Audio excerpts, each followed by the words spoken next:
Righty-ho. So, I did my first Grand Tableau in the Lenormand. And this is it. Some of you will instantly know, of course, in what kind of a state I'm in from just looking at these cards. I do not, however. I am figuring it out. Lisa recommended from Supportive Tarot, recommended a channel that has a lot of Lenormand stuff going on, and I picked up from that channel, Tarot Beyond World, that was it, yes, how to do the Grand Tableau. And okay, so this is it then. I have got a card that I can sort of recognize as myself in the present condition I'm in, right here, the woman. And this card over here, the snake card, is actually the only one that is number 7 in position 7. So it's in its own position, right?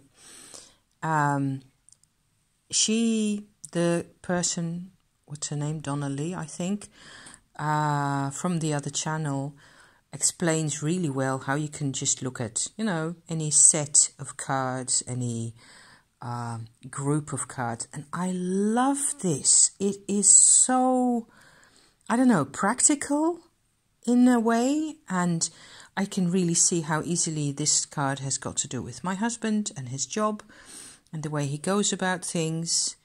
It's really all there. Nice to have the clover card next to him. Not completely surprised about the fox being next to him. Funny that the fox and the dog are looking at each other, which is kind of the way he goes about things. If that makes any sense, I hope.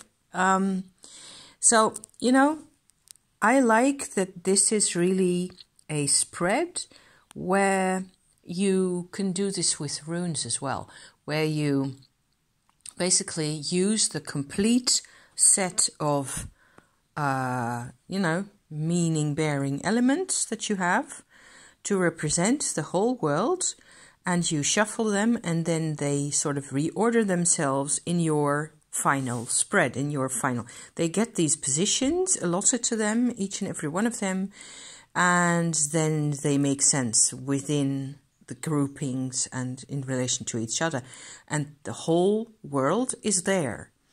So even, you know, you can't not have any of them. They're all supposed to be there. So it's really sort of comprehensive, I suppose, or cohesive, whatever I'm trying to say here. And Donna Lee explains also how you can use these last 4 cards as a,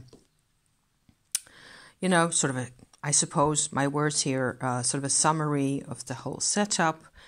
And it just feels very right. I feel a lot more free than I used to. I've been, you know, messing around rather inside my own brain because of the inner critic business, where it turns out I feel like my inner critic was basically what my consciousness was all about. It was everything in my life was about control against the bad guys, the demons, the darkness, you name it. So it was kind of significant to let that go and to discover that instantly underneath all that there's a lot of joy, a lot of new possibilities, which is what I tend to see here in the near future. There's letting go of that, really, of that sense of needing this control at all. And then we move on to the moon, the snake, and the sun. And the snake I really see as me, you know, taking charge of my life. And I don't care anymore. I am supposed to not care anymore in the way that I used to, which is hard. I have to figure this out. It'll take some time. And it hurts. It hurts in my head. And it's wobbly, and my hands are wobbly, as you can tell, because I go like this. And I'll just have to, I don't know, make it up as I go along and trust I find that trusting in the universe, trusting in the cosmos, trusting in, there's the star card right there, and the house, and the ship, it feels really good. It feels quite practical.